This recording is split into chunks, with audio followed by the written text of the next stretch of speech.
It's the Longbox Office. The Longbox Office. Movies and comics. Longbox Office.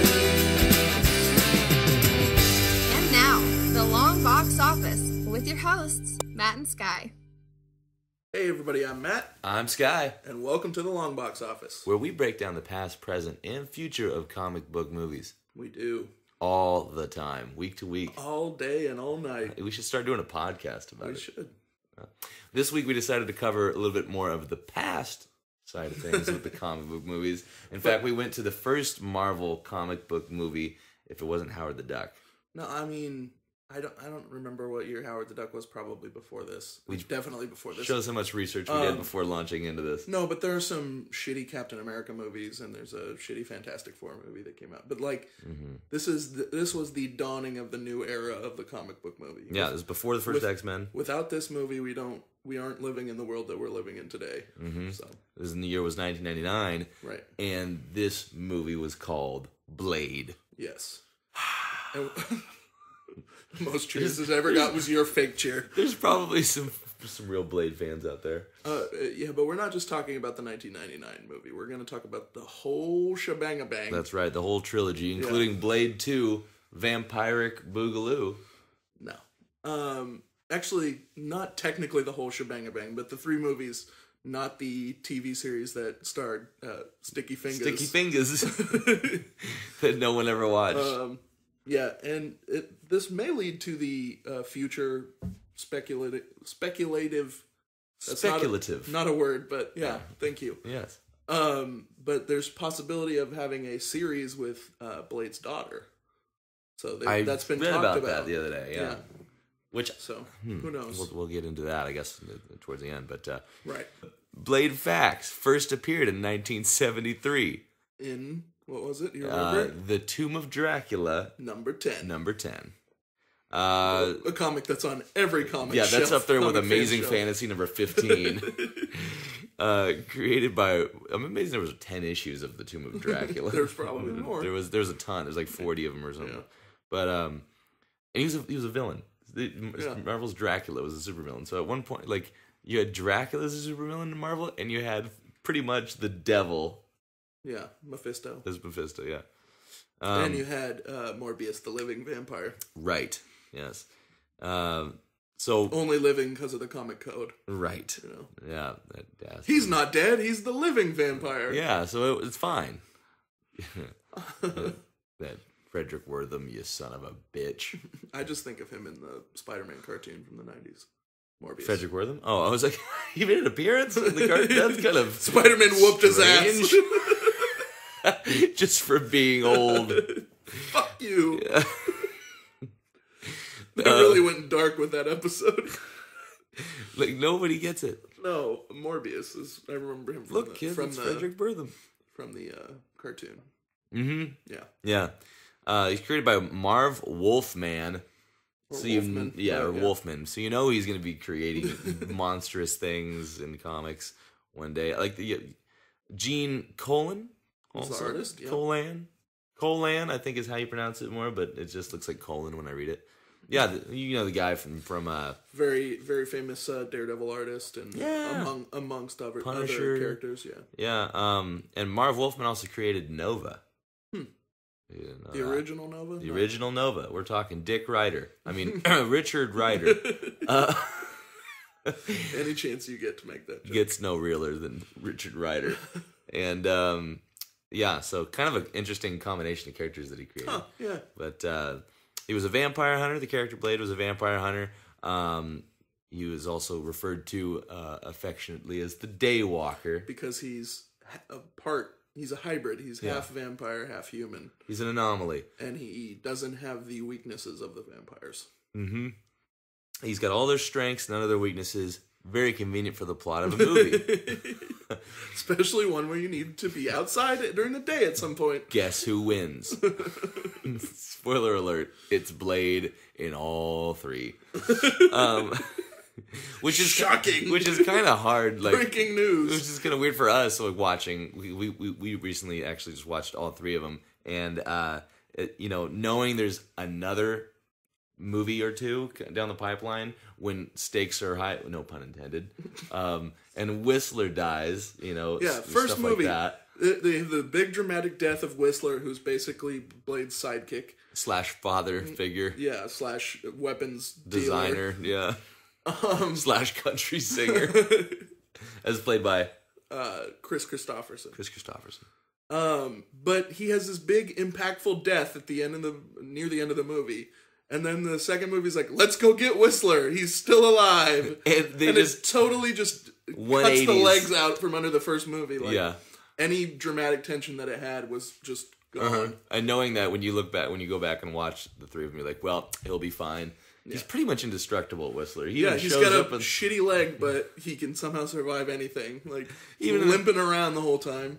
Even in the third one, just shows up, and you know that it's like it's just it's almost a Mystique style cover. He's the bad guy's morphed into something. Yeah, he does actually die in the third one. Finally, finally dies. Still shows up beyond death. The actor Chris does. So he's almost the real hero of the trilogy, but more than Blade. Somehow, I bet if they decided to make a fourth one back then, they would have found a way to work Whistler back in. Right, he survived that explosion somehow. They clone him or something.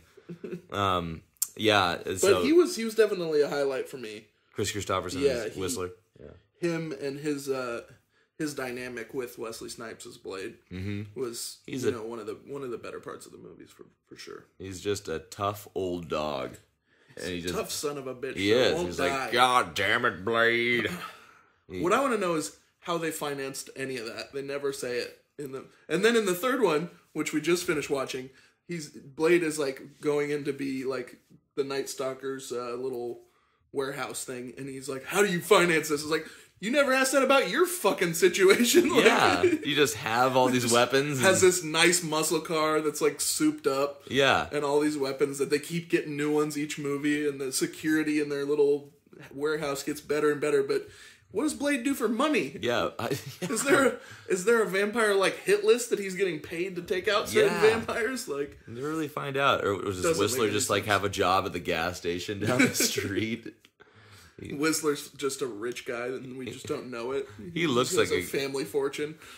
He looks like a guy that just works at a gas station. Not that there's anything wrong with working at a gas station, but I'm just kidding. Get all serious there for a minute. Well, now it sounds like to people that you work at a gas station. I don't. Just to clarify, I'm a multi-millionaire. Matt, which is why we're spending our time podcasting right now. Too much money to count. If I had Fuck money, it. If I had money, I'd do more podcasts probably. This is true. I'd pay people to listen. Pay for my audience? That's terrible. That's how you know we got a real fan base, because the people that are listening to this, not getting a cent. just like listening to us talk about nothing. That's how every podcast works. Yeah. They don't pay their audience. No, that'd be awesome. I'd be all over that. I'm sure I'll listen to your shit for 2 hours. So the first movie Blade. Anyway, back to the point. Back to your regularly scheduled programming. The first Blade movie, it's 1999, but it's so weird. We were watching this and we're like, this came out the same year as The Matrix. Yeah, it looks way worse. It looks way worse. Yeah, the effects are terrible in that movie. The CGI is not great. It gets better. That's one thing I say. That's the best improvement is by far the visual effects get better each movie, and that's just because of technology advancing through time. Yeah, and budget, I think, because probably a little bit. Like we're just mentioning, the first Matrix came out the same year as the first Blade movie, and it looks exceptional. Still, still holds up. Still holds up, but it's so crazy that I wonder how that worked out. Like the Matrix coming out that same year. Where there's two movies that come out that year that have a big taste for techno music and shades with all black leather trench coats. Yeah, and I mean that just seems like a little close. I sort of did feel like a lot of times that this was sort of like capitalizing off the Matrix? No, because especially for the first one, they came out the same year, so it's like they had to been working on them at the same time. So Which one came out first? I don't know. But what I'll say is it sort of felt like Matrix Light with vampires. Like, you know, it's not as good as the Matrix. Yeah. The Matrix is telling a better story. And we're back. We just realized we've made a factual error. Another proof that, another piece of evidence to show how little research we do for this show. The Blade movie actually came out a year before The Matrix. August 21st, 1998. Yeah, wow. So there you learn have something it. new every day. So we figured it out, guys. It's clearly not a ripoff of The Matrix since it came out the year before. Yes. It's a scoop, you guys. It's a Longbox Breaking news. Longbox Office exclusive. The Matrix ripped off Blade. Not so much. Oh, that's crazy though. But it makes a little more sense because... It does feel older. Well, yeah, it does. But also because The Matrix is where a lot of that breakthrough visual effects stuff happened. So, you know, obviously the first Blade movie isn't going to have that. Mm-hmm. And I even mentioned in the second one where they show the one shot of Blade shooting and the bullet slows down. Yeah. It's like, oh, you got to have that after The Matrix. You Yeah, know? Like, yeah. And then and just because anymore, whenever you see somebody fighting in some kind of a ninjutsu style, right. doing that like come here with their hand, you just think, oh, they're ripping off the Matrix. But you know what? People have done that. People have been doing that first since the dawn of time. I believe Jesus did it.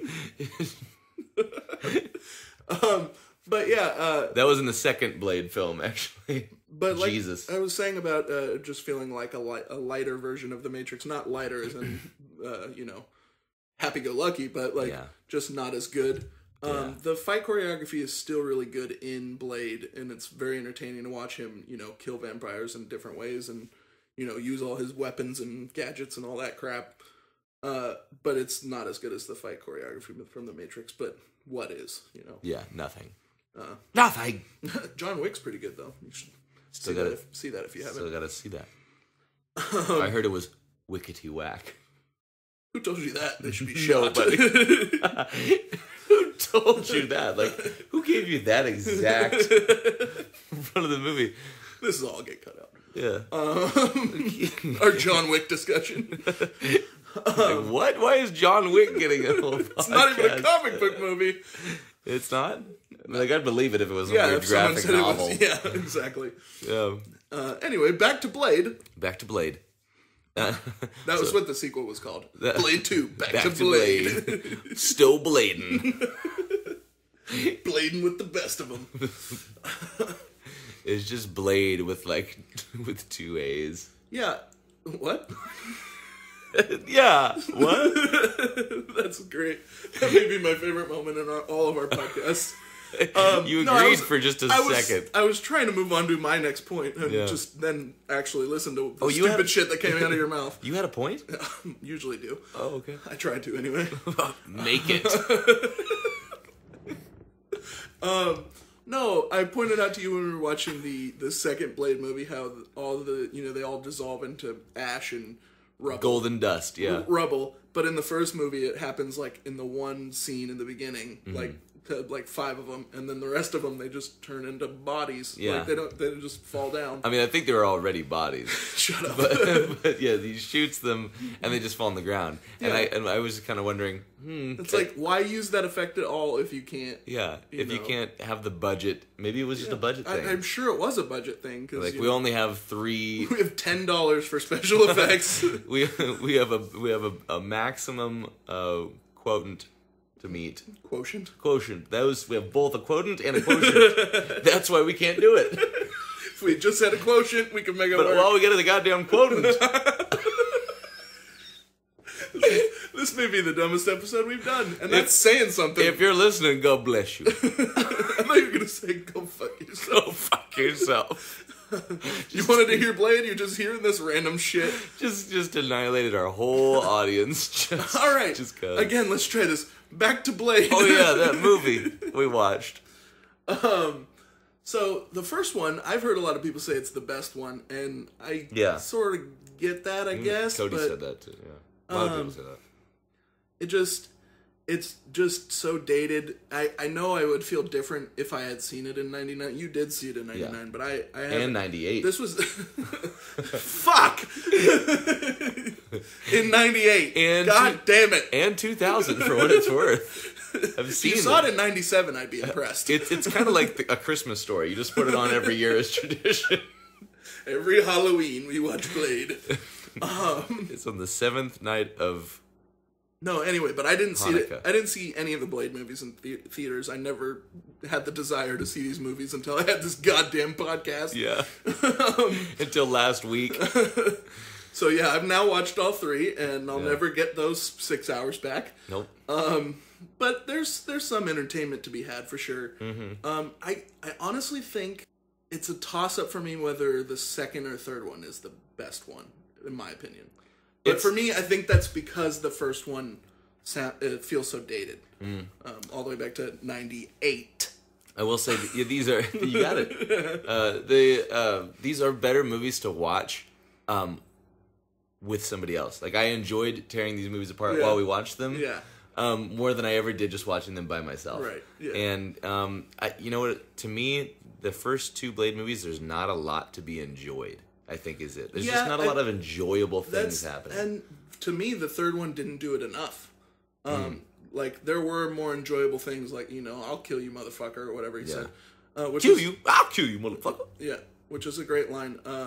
Although I could have done without Blade saying "goo goo gaga" or whatever. I he love says. that. That's so dumb. He rescues a kid and he looks Coochie down goo, at it. or whatever he says. Coochie coo. It's terrible. I think it just shows like how inexperienced the guy is with babies. Okay, I have to bring this up now since we just got to the coochie goo line. Okay. The writing is not good in these movies. No. And you know what? I like David S. Goyer for the most part. I mean, he's responsible for the story for the Dark Knight trilogy and for Man of Steel and for Batman vs. Superman, which we haven't seen yet. Ghost Rider stuff. Okay, that's not helping his case. Take that out. No, but yeah, he's been heavily involved in the comic book stuff. He writes the stories for those, and then somebody makes them better. And he's been in a lot. He wrote the screenplay for these and directed the third one. Yeah. He doesn't need that much control. He should not write some of this dialogue. It's terrible. But I mean, he could do better than me. I'm not, But the third movie is the best one to me. You said that. After seeing it multiple times, like I still feel like the third one is to me, if you take out Ryan Reynolds from the third one, it's not even close to the best one. But that's just because Ryan Reynolds is inherently watchable and entertaining. Yeah, like doesn't matter what he does. Just there's some of the worst lines are in the third one. They made an interesting choice to kidnap Ryan Reynolds' character in the third one to get him to do the movie. Yeah, those are all. They weren't even improvised. They were just they roll the cameras while he's chained up. No, but they made an interesting choice to have the female character, a female character with Blade instead of what I feel like a lot of people would probably think to do is just have like the woman character be the one that's kidnapped and they have to rescue her. And in this one, it's Ryan Reynolds is kidnapped. And Ryan Reynolds is kidnapped, and so for a good chunk of the movie, he's not doing anything but being chained up to the floor, and he's still more watchable than anything else in the movie. Yeah, and for 20 minutes before that, he's laid up in a hospital bed. So, like, you know. Ryan Reynolds doesn't do a whole lot of stuff in this movie. He points food but he's still the best part. Yeah, definitely. And Jessica Biel was good, too, in the third one. Yeah. For me, the reason I think I like the second one better is I like the story of, the vampires coming to Blade and saying, basically, we need your help, even though they say it right at the beginning of the movie, like, these guys are going to fuck us over as soon as they get the chance. And they do. Right. Yeah. And they're the actual villains of the movie. The other guy, I mean, while he is sort of a villain because he's killing everybody, but he's sort of more the anti-vampire anyway. Yeah. Interesting that they waited until the third film to have Dracula be the villain, you know? But the second movie. Spoilers. Right. But by the way, back from 2004. Yeah, 98. I didn't realize that the second movie it was Guillermo del Toro directing it, and while I knew that it does feel more horror-y than the other two, and elaborate. Like as far as the set designs and stuff, they're all very Pan's Labyrinthy or Hellboyish. Right. And Shocking. Ron Perlman showing up Yeah. in the cast of Hellboy 2, the future Hellboy. He, 2 years later plays Hellboy? So they probably wrapped this movie and were like, okay, this is what we're going to do. We're going to make a Hellboy movie. In fact, one of the characters in Blade 2 is wearing a Hellboy t-shirt. Yeah. You mean Daryl from The Walking Dead? Yeah. He's wearing a BPRD shirt. Yeah. I think it's Daryl that's doing that. Yeah, Daryl from Walking Dead is in Blade 2. A young. He looks like he's like Norman Reedus. 20 years younger. Yeah. Or something. But there's the bad guy also in Blade 2, the vampire dude. the AIDS vampire or whatever. What? He's just fucking creepy and just all. But I like how his daughter, the girl, like looks almost basically human. Like she's like fucked up. Oh no, I didn't mean that guy. No, there's that Oh, you vampire, mean but I mean the son. offspring. Yeah, the one that's like the main one that's going around. Fucking, Right. Well, the real villain is the dad, essentially. I Once you get to the end of the movie. Yeah, I guess so. But yeah, that bad guy but I was thought played that by was- the villain from Hellboy 2. Oh. So it's interesting that they got, and it's pretty much the same character, but it's like it's Yeah, interesting that they I got. don't remember those movies at all. So. They got. I wonder what it's like to be that guy. He's like, I got 2 Guillermo del Toro movies under my belt, and they're both comic book movie being the same sequel guy. villains. Yeah, typecast. No, but I thought that was cool of him teaming up with the vampires and sort of that whole dynamic of them not liking each other, and that was that made that more enjoyable for me. And I did not like Stephen Dorff in the first movie as Oh no, Deacon Frost. I No. thought he was cheesy, and, Said the F but word that's all the time. He That's was like- mostly the he's like, writing for me. I'm gonna kill your whole fucking family, and I fucking mean it, and I fuck. He just was. It was just too much. The dialogue was bad, and just like Yeah. not every Yeah. word. Just because you add the F word to everything doesn't mean it's more Hey, what are you trying to say? impactful. That's what I do. That's what, yeah, but you've got finesse. No, I don't. No, I just got a bad attitude. you got swagger. Everybody's got a bad haircut in these movies. Yeah, Blade, Stephen Dorff. Ryan Reynolds. His hair's like fucking. And notice how 10 feet I've tall. yet to call him Wesley Snipes. He's Blade, Blade. and then that Ryan Reynolds guy. He was good. I just wish they would have given him more personality. He does, like you mentioned, like in the first 2 movies, he doesn't say a whole lot. Blade? Yeah. Yeah. And in the third movie, he does get to do a little bit more. It would have been nice to have him be more well-rounded. Be more fleshed out. Yeah. Yeah. I mean, there's cool stuff, but it's mostly him brooding around and It's all style talking and to no Whistler. substance. That's Yeah. what a lot of the movie is. yeah. And I mean, and like right in Blade 2, when he's like, when Blade is back to life, and Whistler goes, "Hey Blade, you almost forgot your shades," Oh. and he just catches the shades right there without even looking. Yeah, and that happens in the first movie too. Yeah. There's a scene where he just randomly catches his shades that are like get flung into the air somehow. Yeah, and then in the third movie, he is about to be freed out of a building that's like under attack, and he almost walks out of the room before picking up his shades. Yeah, his shades that just happened to be left in the room where he was at for no reason at all. The shades to Blade are what the surfboard is to Silver Surfer. No, the sword is. He Oh, had to that's go back true. and get a sword. Yeah, I forgot my sword. Almost forgot my sword. Almost forgot my sword.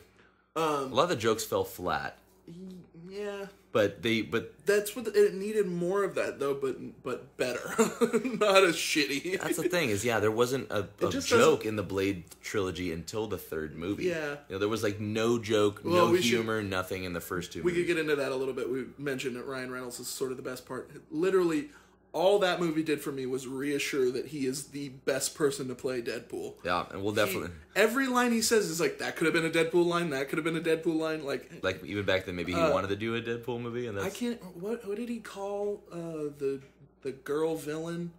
Kitty. No, something thunder cunt. Oh yeah, you cock juggling thundercut. Yeah, Which is pretty much what he calls Colossus in the trailer for Deadpool, right? you cock gobbler. Cock, Whatever he says. cock gobbler, yeah, something like that. some cock- So they're cock. probably improvised lines from Ryan Yeah, I'm Reynolds. sure most of it is like I loved my favorite line in this movie. The third one was, and probably all 3 because it was funny, and the other 2 weren't funny at all. But he was talking about this weapon that he had where he could shoot Blade Ryan Reynolds Ryan was. Reynolds, yeah. Whatever his name was. Hannibal King. Hannibal King. Who I'm sure is probably a comic character. One of the Night Stalkers. Yeah.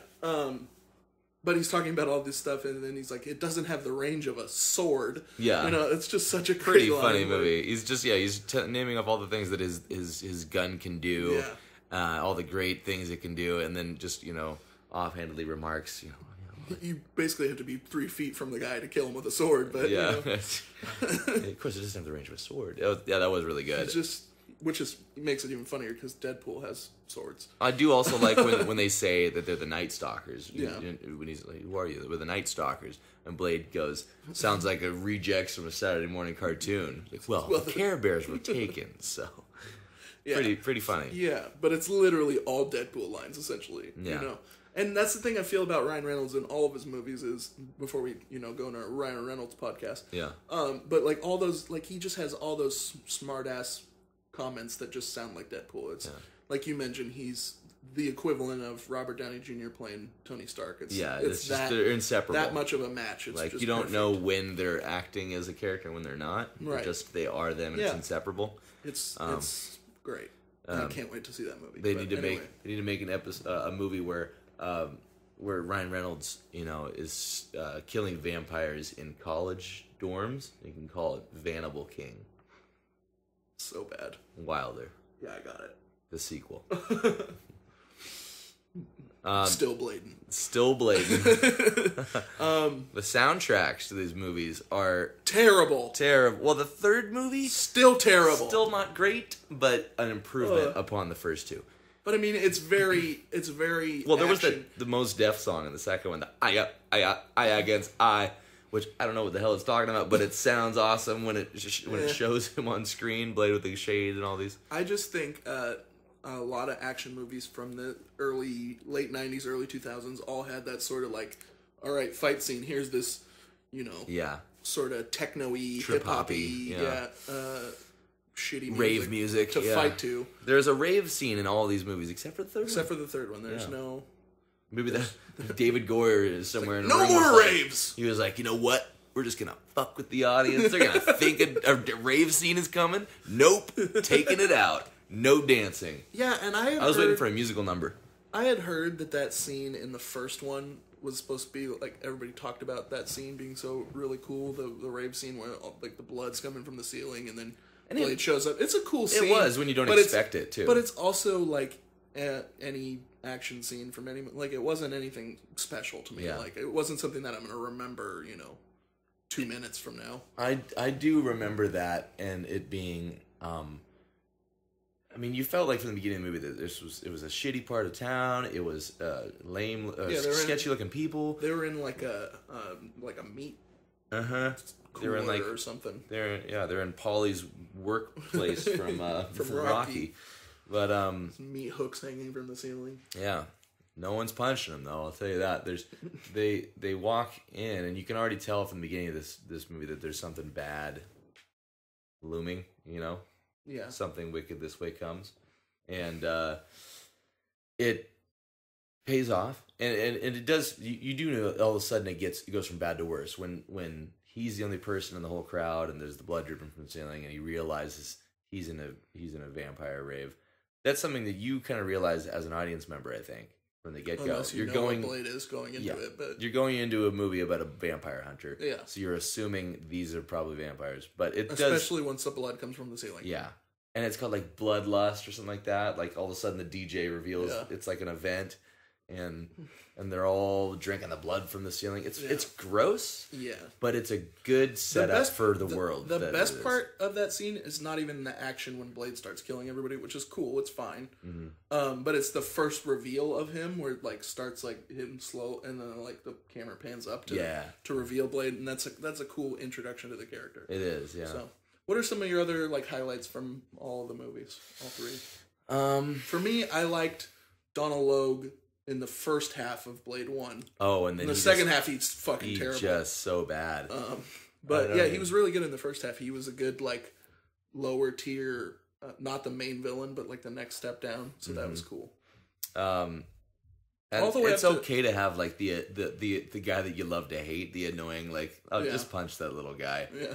already. But like he was just really unlikable.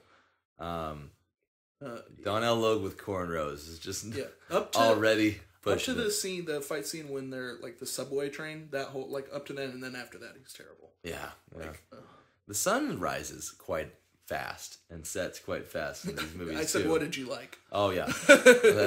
let me see here. I like the sunrises. Those sunrises were pretty swell, right? I love Pretty it. amazing. Don't you like when the sun rises? I'm trying to think of highlights from the first, because they all kind of blur together. No, you can just say from the whole trilogy.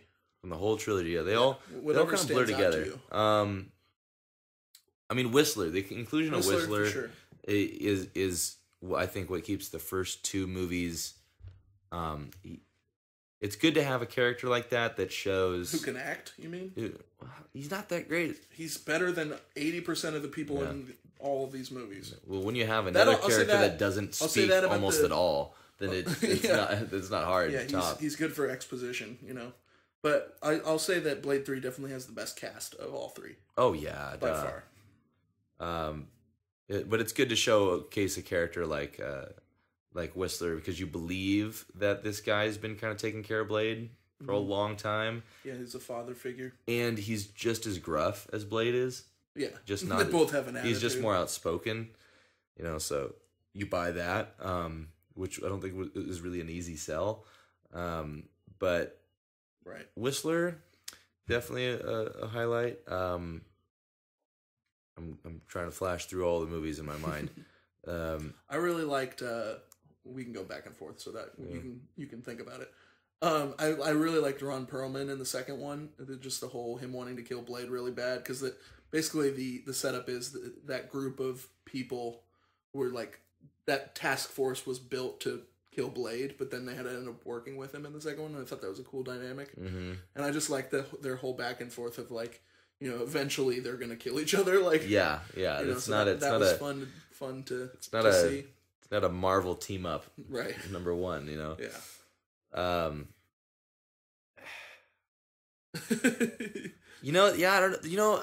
There's just not a whole ton. What about the third one? You like the third one so much. If I think of anything from the first two, I'll come back. But yeah, okay. I do remember the group of the Night Stalkers in comic stuff. I remember them being there. Mm-hmm. I don't remember any of them standing out to me at all. But I remember the name Hannibal King too. Mm-hmm. But Ryan Reynolds totally brought him to life. We've covered that. I thought Jessica Biel was really good too. I always confuse the names. Yeah, Jessica Alba, Invisible Woman. Jessica Albiel. Jessica Biel was did a lot with a little. Yeah, with her character, wasn't a whole lot that she got to do. That's first scene when you meet her though, where she beats up all those vampire kids. That's a cool scene. It was a cool setup. It was a ghoul setup for her character. And I, even at first was like, I didn't even realize it was Jessica Biel. Yeah. I knew she was in it, so I knew it was her. Yeah. I mean, pretty quick. I really liked that they included the Tales of Dracula comic that Blade first appears in. That's the comic that they. In the third one, It was a cool way to show an Easter egg and show the kind of character that Blade is at the same time, because we're watching a movie about a comic book character. The character is then showed, hey, this is Dracula. A movie where Marvel Comics exist in the movie. It's weird. Very weird, yeah. And Blade, a comic book character in this movie, is handed a comic book that showing them that shows Blade. That would have been weird if he opened up the book. We're like, what the hell? Is this really? This doesn't make any sense. A never-ending story. No, I can't remember who I heard this. I heard some other podcast or interview or something. But like someone had this theory that like in the Marvel movies, they read like the people that are there read DC comics, and in the DC universe, the people read Marvel comics, because you can't be reading Marvel in a Marvel movie, because that's the characters that you are real. Yeah, then takes you out of the movie. Right. Yeah. So like not actually, but like in those universes, that it would be cool to think of it that way. Yeah, It's it would be, because they would still have comic books. And in the first Spider-Man movie, Aunt May says to him, "You're not Superman," Right. suggesting that Superman exists in that universe. Yeah. Maybe she really means that he's a real superhero. No. You don't think so? I think it's more of the as a character. Yeah. You know. Anyway, totally off topic again. That's a crossover that we'll never get. But I like that inclusion of the little Easter eggs like that, little nuances. Mm-hmm. The weapons are pretty cool in the third one. Yes. That weird thing that's got the sort of, she said it's like half as bright as the sun or half as hot as the sun or something. That little thing that she cuts the dudes in half with or whatever. Yeah. Which makes no sense. Like, yeah, no, it would blind you, but all right. And it's cool, and they use it twice. But her bow's pretty cool. That was a stupid line. Oh, I know we're supposed to be talking about stuff we liked, but when they're breaking him out of that whole scene where they're breaking him out is cool, so still fits in this category. When they're breaking him out in the third one. Ryan Reynolds and Jessica Biel. But he's like, I can't shoot around corners, and she's like, I can. I was like, no, that's stupid. I was like, nobody can. Yeah. You didn't shoot around corners. You bounced an arrow off something, which wouldn't work. Yeah, I forgot. It's not fucking Robin Hood from the Disney movie. I forgot that Loki wasn't the first person to catch an arrow midair before looking at it, because in the third movie, Jessica Biel shoots from her magical quiver and bow and arrow, and then Dracula really magical, catches it. Yeah, it's not magical, but might as well be. But yeah. All these movies are like one movie when you watch them. All right, which so is kind of, it's not a bad thing. It's cohesive that way. Like we said, but you said before that they're fun to sort of pick apart while you watch them. So what are some of the things you didn't like? I don't mean to put you on the spot. No, just nobody. I didn't care about anybody. Yeah, I didn't care about any of the characters. That's the problem. For me, one of the biggest things that I didn't like about the first movie is the black woman who's supposed to be sort of the hey, that's racist female lead of the movie. Yeah, that he like saves at the beginning. Yeah, she's boring. Which is probably why she didn't come back for the sequels. Thank God, because I just. But doesn't it kind of make you go like, what happened to that chick from the first movie? Well, and it also is like, I think I mentioned this when we were watching it, that like she accepts everything really easily. Yeah. Like she's like freaked out a little bit for a second, and then they explain it, and they're like, "All right, I'm gonna go with you guys." Not just accepts it, but then just like embraces like joins it. the team. Yeah, and just like enjoys killing these vampires and stuff. I'm like, yeah, you were running down the street afraid of these things two scenes ago. It's stupid. Yeah, it's a convenience for the plot. It's in a sense, it's like Punisher, where he's like, you don't need to give him a sidekick. Yeah, you know, you don't need someone tagging along with this character. One thing also in the first movie, that character, the female character's boyfriend in the beginning of the movie, he's alive, English, just no accent really at all, right? And then every character, including that guy, when they are turned into vampires, gains a British accent. Only in the first movie, I feel like, but he's just like, hello, or whatever her name. I think he was just trying to be creepy, but it sounded like he has an accent. No, he's definitely got a British accent there, and it's creepy. Yeah. But there was another vampire that something like that happened to in the first movie, too. But, the gaining of an accent. There are lots of plot holes in these movies, for sure. Oh, yeah. The thing. The blood thing in the first movie, where all the blood has to go to the middle of the dome. Yeah, and they're like, ceiling. We have to line these 12 people up, and then they randomly kill one of the people and don't replace them. Like, I guess you didn't need him. And I don't know if they even turned into golden dust when they killed him either. No, they didn't, because it was the first movie. I think there's a lot of uncomfortable stuff that happens in these movies that makes me not like it either. A bunch of really shitty villains. Yeah. The third one, the villains were alright. The guy, Dominic Purcell, who played Dracula, was kind of. I think he did the most he could with his role. The Parker Posey, who played the girl in the girl vampire, she's awful. Awful. She's awful. Just every scene. It sounds like... It doesn't sound like she was given a shit. She just sounds like she just didn't care about the dialogue. But it also sounds like, because she clearly has all the like fake vampire teeth in it, like when she talks, I can hear that she has fake teeth in her mouth. Yeah. If that makes sense. She's got a big mouth. You know? No, it just sounds like she's not talking normally, and everybody else sounds like her mouth is like this whenever she talks. It's just big and like open all the time. That's really good for all the listeners out there that can't see what you're doing right now. Right, well, just watch a scene from this movie. You'll know what we're talking about. But she's just very, like, the only time she even works in the movie is when she's talking to Ryan Reynolds, and it's because he makes it work. Right. Like, It could have been anybody there. And I'm not blaming the actress necessarily. I just think the character was awful and poorly written. Yeah. And I think there was that whole scene in Blade 3 during the capture scene where, like, we were looking at each other like, none of this dialogue makes any sense. yes. I can't think of an example of what was being said. It's awful. Like, yeah. Poorly written. You know, but even being poorly written, the third movie to me is the first time, even from the first time I saw that movie in theaters, you know, and I'd seen the prior Blade movies. I remember it being like 98, 99 time frame. Evidently it was 98. But, like, I remember being in elementary school, middle school, like, very early in middle school. Right. And late elementary school. I remember this time frame of Blade being a cool character. I remember, like, everybody, like, trying to, like, do karate on the playground or whatever. And either it was Power Rangers for a bit, or it was you were pretending to be Blade. I don't ever remember pretending to be Blade, and I always sort of thought this character was like, yeah, I don't care. There was no reason to care. But, I mean, I will say thank you to Blade in the sense that without these movies, along with the first X-Men and the first Spider-Man, we wouldn't have a podcast about superhero movies because, right. you know, which I think we mentioned on a previous episode about, you know, thanks Blade, Wesley Snipes, come on the show whenever you want, but yeah, we did mention that.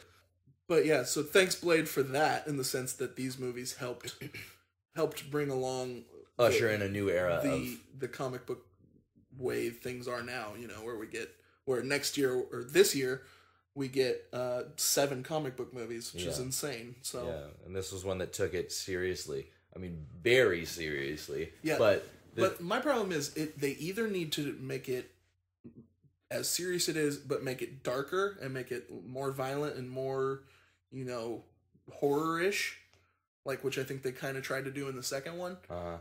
Or they need to do sort of Blade 3, but more and just make it just a fun action movie.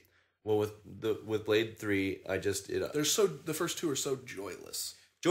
Yeah.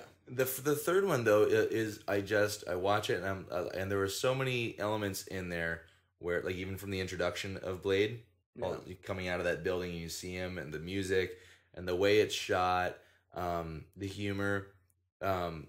It's the first time where I'm like, okay, I can get behind this. Like, if they were to if they were to flesh out more things in that movie or take it from there, like, that could have easily been. When I tell people, if you're gonna watch a Blade movie, watch the third one.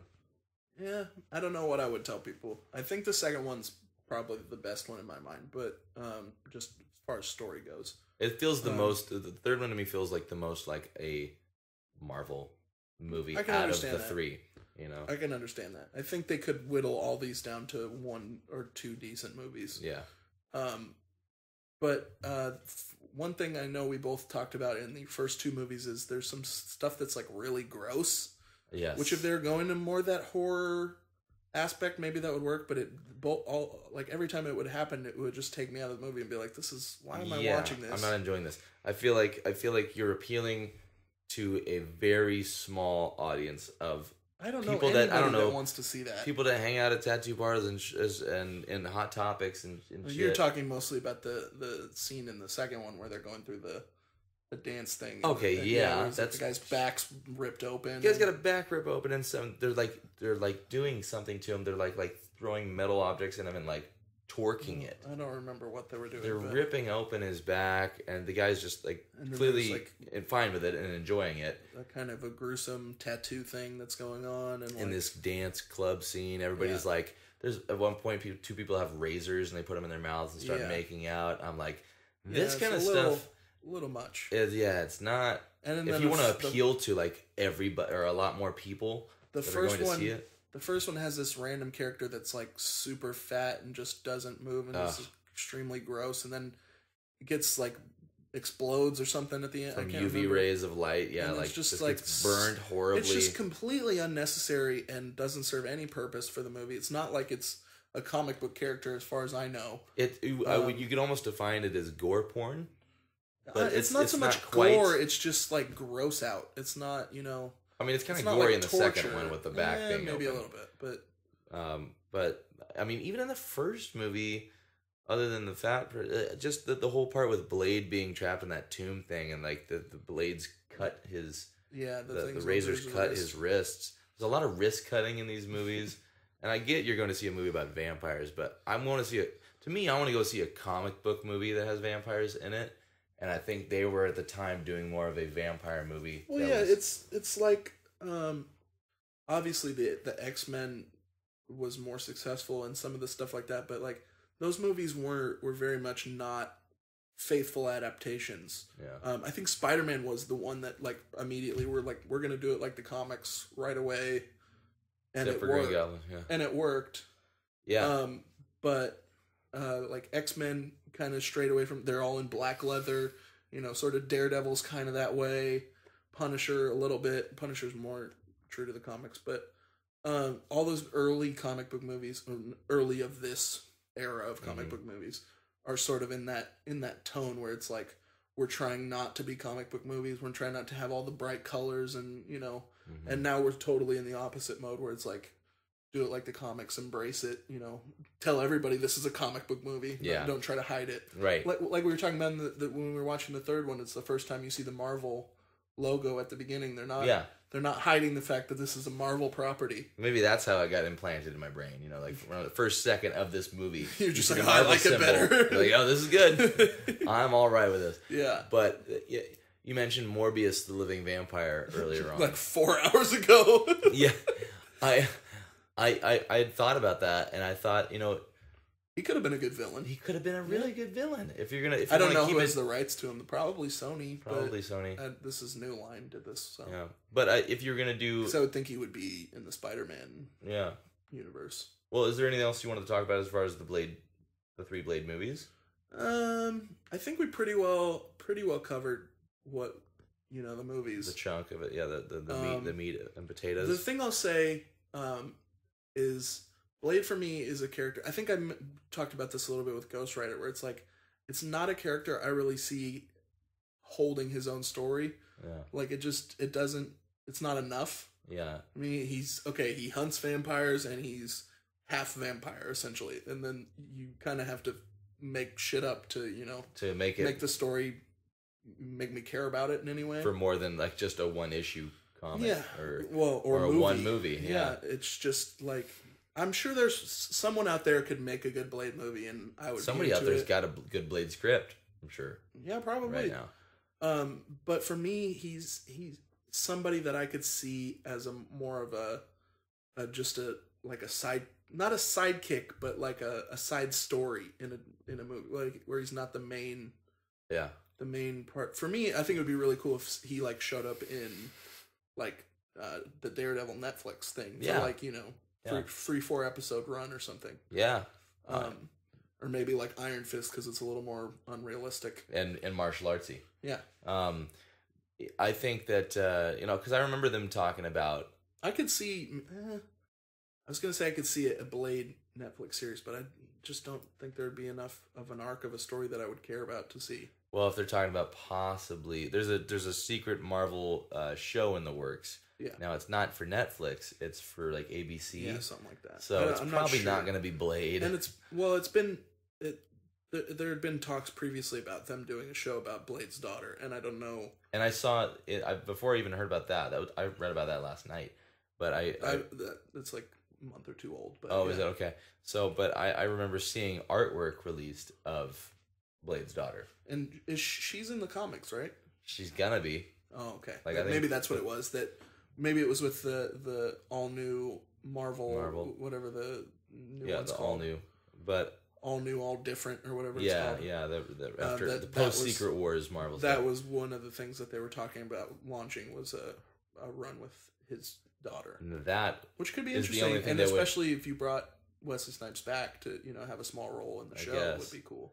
I guess I'd be into that. I feel like that's a pointless character when I could just get more Blade and just have Blade fleshed out more. He's like 50 years old, so yeah. If you're talking about the Wesley Snipes Blade, then yeah. I think that was the rumor that maybe he would be involved. I don't know if it means he was in it, but I would assume he would be. And then that would be cool because it's like a continuation. Yeah, I remember people involved in Blade 3 talking about how messed up Wesley Snipes was. Like, he was on drugs a lot of the time. He was like drunk or high. He was definitely high on stuff. Oh, weird. And hard to work with. You're really going to make sure he never comes on our show now? No, I would love to have Wesley Snipes on our show. And I still can't jump, Wesley. I love that movie. Get it? Yeah. But I think that's not for this podcast. I think that I would love to see more Blade happen in like the Marvel Cinematic Universe. I don't know how you could do it if it wasn't for a Netflix show. Yeah. And if you did that, like I was talking about with the Daredevil thing, it would have to be a new actor. It would have to be somebody else. See, I want Wesley Snipes. Well, Wesley Snipes wasn't Marvel Studios, so yeah. they would recast it. I'm sure they could, but it, you know. But I mean, maybe they could. But it's like how potentially they make it J.K. Simmons back for J. Jonah Jameson. They should, but I don't think they will. And they both have similar haircuts. J.K. Simmons, he goes to the same barber. Blade K. Simmons. J. Jonah Jameson and Blade have the same barber. Give me the Blade cut. Give me the Blade. That sounds terrible. I feel like I guess you think of a better way to phrase it than that. But what we got? Some suggested reading.